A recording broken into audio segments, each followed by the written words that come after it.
paano nga ba mag-fill up ng SSS form na A1? So, ang A1 guys ay ginagamit sa pagkuha ng SS number. Kung wala ka pang SS number, ito yung kukunin mo doon sa SS branch para magbigyan kanila ng SS number. Okay. Basahin muna bago mag-fill up. Ano nakalagay dito guys ay print all information in capital letters and use blank ink only. Big letter yung gagamitin ninyo na sulat. Ha? Tapos itim na ballpen lang ang pwedeng gamitin. Okay. Umpisan natin. Part 1. Yung apelyido mo, ilagay mo. First name. Yung middle name mo, yung apelyido ng nanay mo nung dalaga pa siya. Yung birthday mo, una yung buwan, 05, ibig sabihin May. Yung 19, yung petsa. Yung 2004, yung taon. Okay? Bawat pat lang, ganyan ang gawin ninyo ha. Sample lang yan, huwag yung gagayahin to ha. Sample lang to. Okay. Dito naman sa kasarinlan. Ikisan ninyo or chikan ninyo yung male kung kayo ay lalaki. Pag babae kayo, yung female. Sa civil status, ito ay kung kayo ay single. Ibig sabihin kung single, kung ikaw ay dalaga pa or binata pa. Kung ikaw naman ay married o yung may asawa na, ito yung chichikan mo. Kung hiwalay naman, yung widow ang lalagyan mo. Kung sorry. Pag widow guys, yung wala na yung asawa mo, yung sumakabilang buhay na.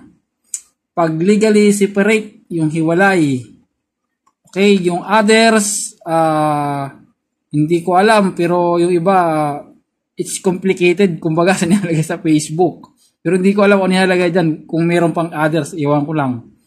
Tax identification number. Kung mayroon kang TIN ID number, ilagay mo. Kung wala naman, okay lang. Kasi nakalagay naman dyan, if any. Okay. Sa nationality, ilagay mo Pilipino. Kasi Pilipino ka naman. Religion. Ilagay mo dyan kung ikaw ay Katoliko, Roman Catholic. Kung ikaw naman ay Islam, ilagay mo Islam. Place of birth, yung lugar kung saan ka pinanganak. Ilagay mo yung bayan kung saan ka pinanganak at yung probinsya. Halimbawa, Imus City, Cavite. Yan.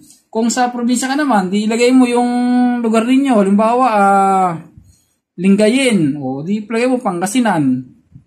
O kaya Quezon City, NCR. Yan, mga ganon ba? Dito naman sa home address, guys. Kung ang tinitirahan mo ay mayroong room, may unit, o building, condo, ilagay mo rito yung number. Kung wala naman, ikaw ay nakatira sa subdivision, ilagay mo yung block at yung lot, siyempre ilagay mo yung street, at saka yung pangalan ng subdivision. Okay. Yung barangay Pag-asa 3, lalagay mo. Tapos yung city, municipality, yung bayan mo, Imus City. Probinsya, Cavite. Country, yung bansa, Philippines. Yung zip code. Search mo yung zip code ng itong barangay mo, bayan. Yan, Pag-asa 3, Imus City. Ilagay mo, zip code, lalabas yan. Mobile number. Ilagay mo yung cellphone number mo. Contact number yan eh. Okay? Tapos email address. Dapat may email address ka. Yan si Mang Marsing. Tapos nga pala, kung hindi kayo marunong gumawa ng email address, meron akong vlog dyan ha. Kompleto Ricardo yung channel natin. Maraming tutorial dyan. Kalkalin nyo lang. Okay? Telephone number. Ilagay nyo yung telephone number. Para yan, kulang ng isa yan. Sinadya ko yan kasi mamaya tawagan ninyo o kaya Dapat yan, 8. 8. Okay, binawasan ko lang ng isa yan. So, dito naman tayo sa father, yung pangalan ng tatay mo. Yung apelyido niya is De La Cruz. Yung apelyido ninyo eh. Okay? Last name De La Cruz. First name, Rolando. Ang middle name niya nung siya ay binata. Middle name, yung apelyido ng lola ninyo. Yun ang pinaka-middle name niya. Dapat alam niyo yan bago kayo pumunta ng SSS. Okay? Sorpex. Ito yung junior or senior. Kung mayroon kayong nakalagay, ilagay din dyan. Okay guys. Dito naman sa mother's maiden name. Ito yung nasa vlog ko din. Tingnan ninyo dyan. Pero papaliwanag ko ulit dito. Pag sinabing mother's maiden name, yung pangalan ng nanay mo noong siya ay dalaga pa. Okay? Kompletong pangalan niya Ang kanyang last name nung dalaga pa ay Castro. Okay? Ito yung middle name mo. Castro. Yung niya. Apelyido niya nung dalaga pa siya. Ang pangalan niya ay Nita. Ang middle name niya ay yung apelyido ng niya, yung nanay niya nung dalaga pa. Yan ang bit niya, Chan, may lahing chick. Okay? Castro Nita Chan.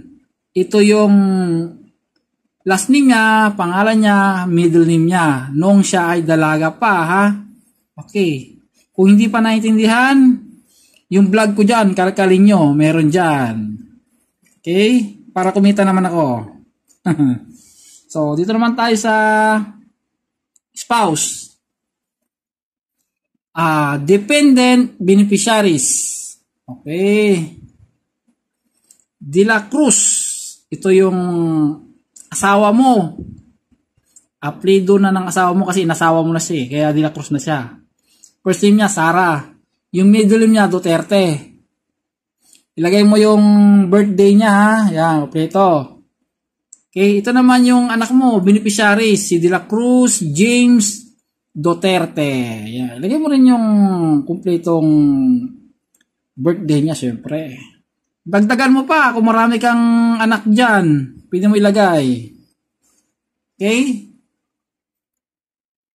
So, other beneficiary, if without spouse, child, and parents are both deceased. Ito yung ibang beneficiaries kung wala kang asawa, wala kang anak, wala kang magulang. Kumbaga ay yung magulang mo ay gusto mo kabilang buhay na. So, pwede mo ilagay dyan yung kapatid mo or yung pamangkin mo. Kung meron kang kapatid na mayroong asawa, ilagay mo yung pamangkin mo. Ito, tulad niya, De La Cruz Dingding Castillo Nipcho. O, yung Nipcho, ibig sabihin niyan, pamangkin mo. Ilagay mo yung pecha. Okay? Dito naman sa for self-employed overseas Filipino workers, non-working spouse. Ito yung self-employed. Lagay mo yung mga profession mo dyan. Kung kailan ka nag-umpisa, yung kinikita mo, tapos are you applying for membership in the Flexipan program, yes or no, tapos perma, etc. Madali lang yan. Sa mga self-employed yan, saka OFW workers, at non-working spouse. Kung magkano yung kinikita mo. Yung foreign address, lagay mo rin. Okay, madali lang yan Huwag nyo kakalimutan to yung I agree with my spouse membership is perma, saka pangalan, perma. Certification. Kumpletong pangalan mo. Pirmahan mo. Pecha kung kailan ka nag-fill up. Tapos right thumb. Tapos right index. Yan? Yun yung maglagay ka ng ink sa dito. Ink dito. Lalagay ka dyan. Tapos itatamart mo. Okay. Ito namang part 2 to be filled out by SSS. Huwag yung pakikialaman to. Huwag na to baka pakialaman nyo pa to Tapos yung instruction and reminders nandito na. Kayo nang bahala magbasa dyan. Marami yan. List of requirements nandyan. Ito. Pwede nyo basahin yung mga requirements guys. Ang dami yan. Hindi ko na pabasahin. Kundi tatagal tayo. Okay. Yan. So, yan lang naman ang mga requirements. Okay, so, ayun lang guys. Thank you. Huwag kalimutan mag-comment kung may katanungan. At huwag kalimutan mag-subscribe.